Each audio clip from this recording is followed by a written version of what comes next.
You're about to prove how 1/4 x to the fourth has a derivative that equals x cubed using the limit method. And maybe you've already seen the normal way of doing derivatives for polynomials. There's a magic formula where you just plug and chug away. And I have the video for that already in the description below if you want to watch that as well. But stick around until the end of this one because you're going to be able to use the limit method for this and any other polynomial function like a ninja. Let's get started.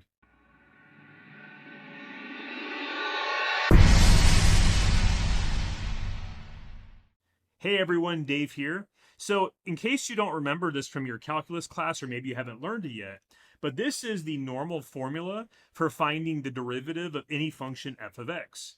And what we're really trying to do here is we're trying to represent it as a limit where this really small change in x, which is called h, your differential, rapidly approaches 0.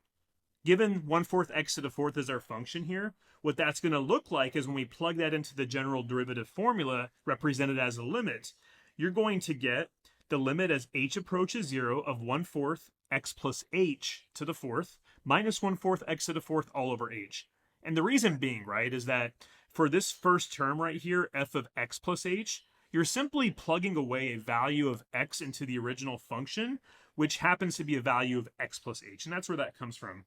Now, going back to the limit formula, that 1/4 value that's in front of the two terms on the numerator is kind of nagging, right? But there's a really cool property of limits. When you have a limit of a function that has a fraction such as 1/4 in front of it, or any constant in general, the really cool trick is that you can pull that outside of the limit.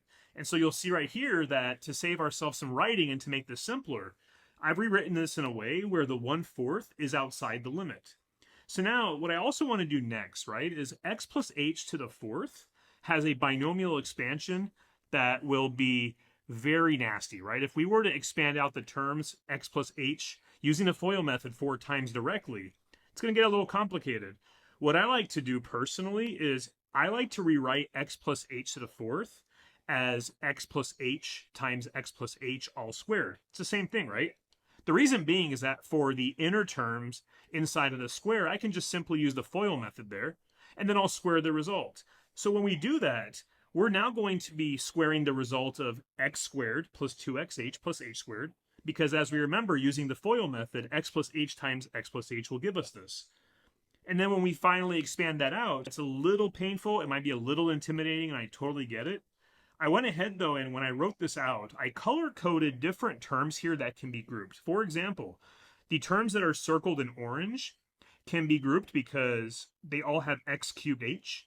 And then the pink terms have an x squared h squared term. And then finally the bluish green, I don't actually know what that is. That color, those are xh cubed terms. And this actually lets us simplify the formula further because then, since they have the same terms, we can just simply add them together. So for example, 2x cubed h plus 2x cubed h in orange will come down to 4x cubed h. And you can try this along as well. So you'll see that we'll be able to combine terms, and this becomes a lot simpler. The next thing you're going to notice too after that expansion is that we're going to have an x to the fourth as the first term from the FOIL method.